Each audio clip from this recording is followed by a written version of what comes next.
हमारा आज का कॉलम है उम्मीद बाकी है by famous writer and analyst Khurshid Nadeem. बहैसियत सालिस बिल खैर पाकिस्तान कामयाब रहा। उसने कमोबेश निस्फ सदी का जुमूद तोड़ा और दो जानी दुश्मनों को एक छत तले ला बिठाया। नस्ल बिठाया, बल्कि उन्होंने घंटों एक दूसरे से गुफ्तगू की। सालिस का काम यही था। दोनों फरीकों ने इसको सराहा। जंग के दौरान में मुज़ाकरात की मेज़ बिछाना और फिर बरसले पैकार ताकतों को बातचीत पर आमादा करना आसान नहीं होता। पाकिस्तान की क़यादत ने यह कारनामा कर दिखाया। पाकिस्तान की इस कामयाबी पर दो आरा नहीं है। सवाल यह है कि क्या अमरीका और ईरान भी कामयाब रहे? दोनों का तबसरा बता रहा है कि उम्मीद बाकी है। अमरीकी नायब सदर जेडी वैंस के अल्फाज पर गौर कीजिए। इंतहाई नपे तले और कोई एक लफ्ज़ ऐसा नहीं है जिससे ईरान की तौहीन का पहलू निकलता हो। उन्होंने अपना नुक्ता नज़र दोहराया, मुस्तकबिल के रास्ते की निशानदही की और मुज़ाकरात का दरवाज़ा बंद नहीं किया। ईरान की वजारत खारजा के तर्जुमान इस्माइल बकाई का बयान भी सियासी बालिग नज़री का मजहर है। उन्होंने अपना मौक़िफ़ बावकार अंदाज में बयान किया। अमरीका के बारे में कोई एक लफ्ज़ ऐसा नहीं कहा जो सिफारती आदाब के ख़िलाफ़ हो। उन्होंने कई नुकात पर मुफाहमत की खुशखबरी सुनाई। उनका कहना था कि इस फ़िज़ा में ये तवक्को किसी को नहीं थी कि महज एक नशिस्त में मुज़ाकरात नतीजा खेज़ हो जाएंगे। न्यूयॉर्क टाइम्स ने आज ही याद दिलाया कि 2015 में होने वाला ईरान अमरीका मुआहिदा 2 साल के बाद हकीकत बन सका। बकाई का ये जुमला उम्मीद का दरवाज़ा खोलता है कि सिफारतकारी कभी ख़त्म नहीं होती। मेरी तफ़हीम यह है कि ये लबो नहजा सोच समझ कर इख्तियार किया गया है और गुमान है कि इस पर मुज़ाकरात में इत्तिफ़ाक़ हुआ होगा। ये उसलूब कलाम बता रहा है कि दोनों फ़रीक मुज़ाकरात का दरवाज़ा बंद नहीं करना चाहते। दोनों जंग का ख़ात्मा चाहते हैं। इख्तिलाफ़ इस पर है कि इस ख़ात्मे का ऐलान कैसे हो। हर फ़रीक की ख्वाहिश है कि उसकी फ़तह का तासुर गालिब रहे। एक आलमी ताकत के लिए ये तस्लीम करना मुश्किल है कि कोई जंग उसकी जीत पर मुंतजिब ना हो। ये आसाब और नफ्सियात की जंग है। जेडी वैंस ने बताया कि इन मुज़ाकरात के दौरान में वो सदर ट्रंप से राबते में थे और बारहा उनसे बात हुई। ये कहा जा सकता है कि अमरीकी तबसरे में अगर तलखी नहीं है तो इसमें सदर ट्रंप की राय शामिल है। मुज़ाकरात के इस दौर में मेरा तासुर ये भी है कि ईरान का पलड़ा भारी रहा।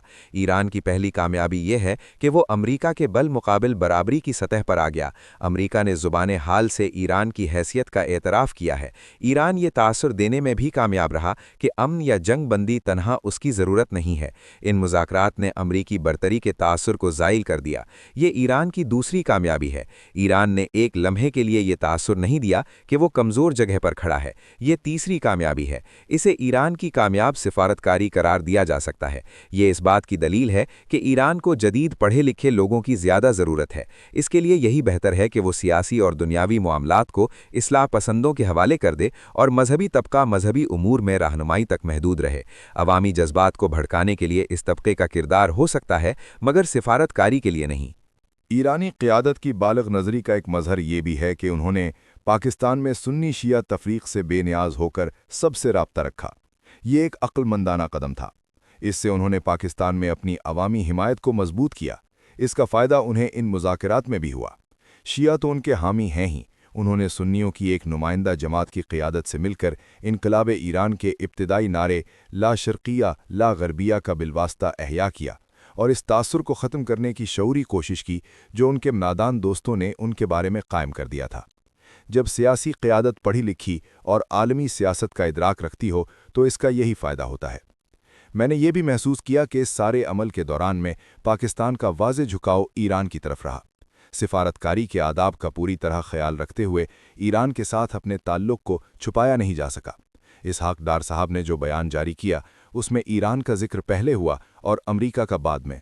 ये गैर इरादी नहीं हो सकता। ये शायद फितरी भी था। पाकिस्तान ने इस सारे अरसे में यही पैगाम दिया कि वो ईरान का खैरख्वाह है। गुज़श्ता 2 दिनों का पैगाम भी यही था। ईरानी वफ़द और मीडिया से भी मालूम होता है कि इस पैगाम का पूरी तरह अबलाग हुआ है। इससे बाहमी ताल्लुकात मज़ीद खुशगवार होंगे।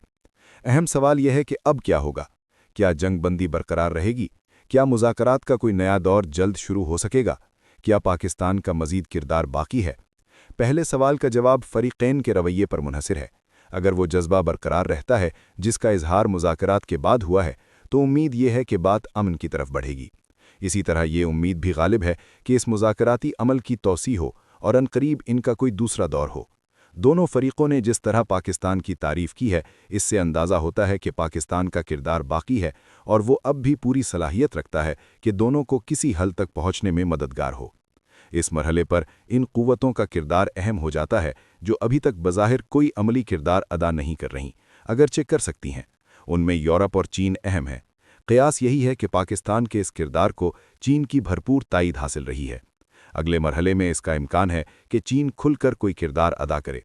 इसी तरह यूरोप को भी मौका मिल गया है कि वो जंग बंदी को बरकरार रखने में अमलन मुआविनत करे। अरबों का इंतखाब भी अमन होगा। अगर वो ईरान के साथ मुज़ाकरात का एक अमल शुरू कर सकें तो इसके मुफीद नताइज निकल सकते हैं। पाकिस्तान अब क्या करे? एक तो ये कि वो इस मुज़ाकराती अमल के तसलसल के लिए अपना किरदार अदा करे, दूसरा ये कि इसी तरह अरबों और ईरान को भी एक मेज़ पर बिठाए। मशरक़ वस्ता में पायदार अमन के लिए ये नागुज़ीर है। पाकिस्तान इसकी पूरी सलाहियत रखता है। अगर पाकिस्तान ये कर गुजरता है तो इसकी इज़्ज़त में मज़ीद इजाफ़ा होगा। असल किरदार मगर अमरीका और ईरान का है। इस वक्त ईरान के मामलात जिन हाथों में हैं, वो हालात का बेहतर इदराक रखते हैं। ये इस्लाह पसंद है और इस क़यादत का झुकाव जंग से ज़्यादा अमन की तरफ दिखाई देता है। यही ईरान की ज़रूरत है। अमरीका का मामला अलबत्ता मशकूक है। सदर ट्रंप के बारे में कोई पेशगोई आसान नहीं। उन्हें अगरचे अंदाज़ा है कि जंग की तवालत अमरीका के हक़ में नहीं, नरगिसी शख्सियत के लिए, मगर मसला ये है कि वो इस दलदल से फ़तह का फरेरा लहराते हुए कैसे बाहर निकले। पाकिस्तान ने उनकी दस्तगीरी के लिए कोशिश की है। अगर ईरान भी कुछ मदद करे तो मुज़ाकरात का अगला दौर हतमी हो सकता है। मुज़ाकरात का पहला दौर नतीजा खेज़ नहीं रहा, मगर ये ख़त्म नहीं हुआ। उम्मीद का चराग अभी रोशन है। इसे पाकिस्तान ने रोशन किया और इसका ये एज़ाज़ तारीख़ का हिस्सा बन चुका। Thank you for watching. If you like the video, do like, share, and subscribe.